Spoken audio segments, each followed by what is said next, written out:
Hey, everybody, this is Lorraine. And Jennifer. And today we want to talk about prioritizing your marketing spend. Because let's face it, if I told you I could bring you 10 prospects for X amount of dollars, is that a good deal? And it really kind of depends on what kind of prospects, right? Yeah, I can certainly go out and find you prospects, but if they are not high value, which the word in itself, value, could mean a lot of things. If they're not high value customers, then you're spinning your wheels in a place that, yes, you got the number, but you didn't get the quality. Absolutely. So, one of the first things that you really need to do is you need to look at what my sales coach used to call acceptable, typical, and ideal. Acceptable clients are ones who spend the bare minimum. I mean, they spend enough that they're worth doing business with. Typical is kind of your average, and ideal is the little bit bigger, the ones that spend more than your average, that really are the kind of clients you want to work with. And the more you target your marketing and the more you adjust your business, the scale slides up. Suddenly, the typical become acceptable, the ideal become the typical, and now you have a new ideal. How do you feel about looking at different clients in different ways other than monetary for value? Oh, absolutely. Absolutely. We used to do this exercise where um, the question was, if you could only work with three clients, who would it be? And yes, we always looked at, well, we like these guys because they spend a lot of money with us. But then we looked at not just how much they were spending, but how much we were really making. Are they profitable? Are they easy to work with? Are Hmm. they fun to work with? What Yeah. are some of the criteria that your team would put on that list? So we like to work too. Like if I see an opportunity that working with A, but they're not necessarily at a level of spend that is normal for us, but I know it can get me to B and C, I'm comfortable with working with someone like that. So they are those acceptable clients that have potential.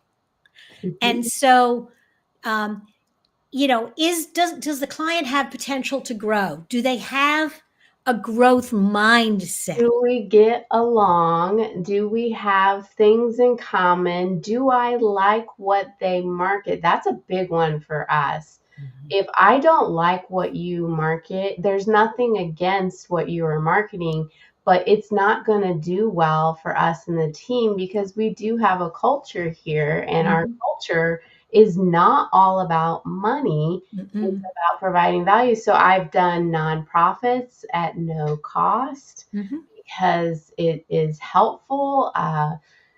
There's different. I just want to say there's different types of targeting high value, and life is not all about money for me. Do I make good money in order to provide good salaries and all of that? Absolutely, but it's not all about money for me. No, but the point is, however you define a high value Yeah, client, then you've got to look at your marketing and ask yourself, yeah. am I doing things to attract those high value Am targets? I using the language and the content that is going to be similar to that audience that they would want to see it? Am I niched enough in that area that I'm going to be able to talk their language? Mhm. That's things you have to understand. And again, that goes back to so many business owners being afraid that if they really niche, if they really focus, they're going to miss out.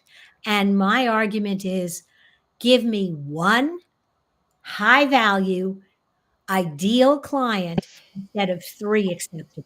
I think you know, there's wrong ways to niche, Mhm. but high value can mean many things. Like we like to focus on healthcare. We like to focus on event marketing. We like service-based businesses.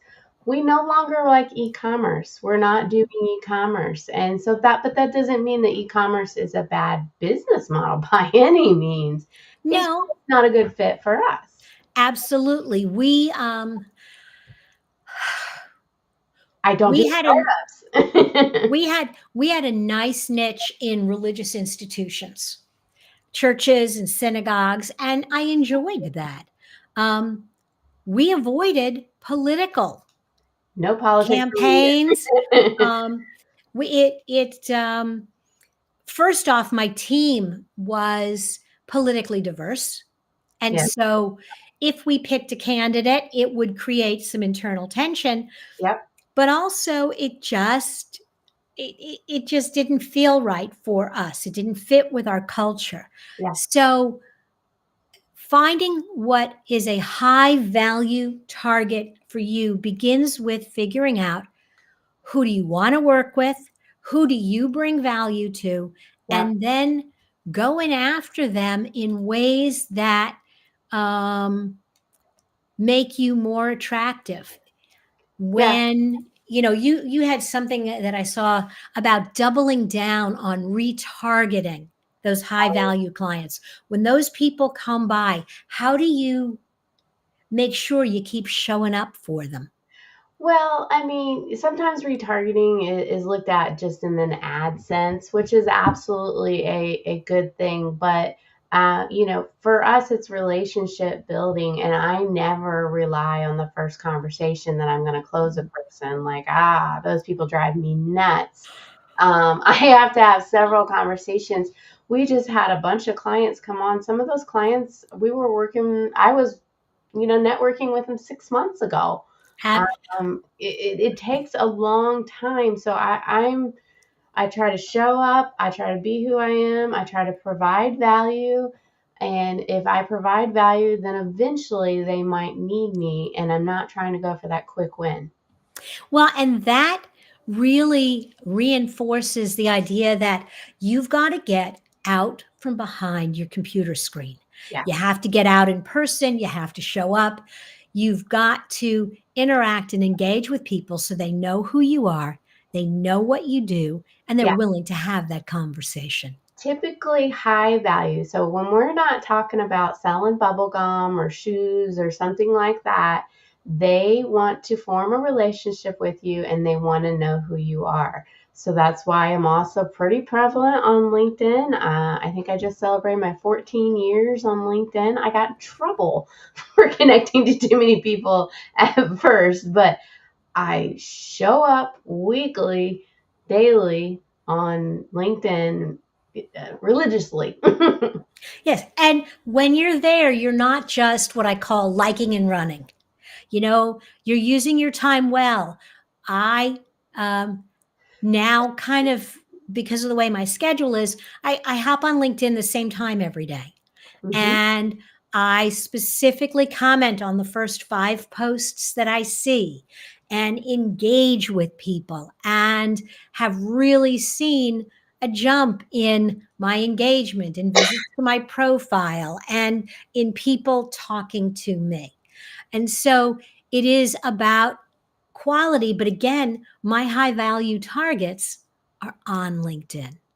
Yeah, you just have Mhm. to stop trying to be something for everyone and Mhm. be something for the people that you attract.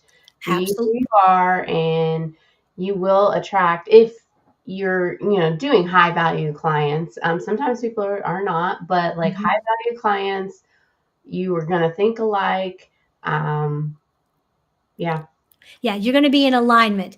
So, if you'd like to brainstorm a little bit about how you can find your high value targets, set up some time with Jen or I. And you can see how on the video. All right, guys, see you next week. Bye bye. Bye.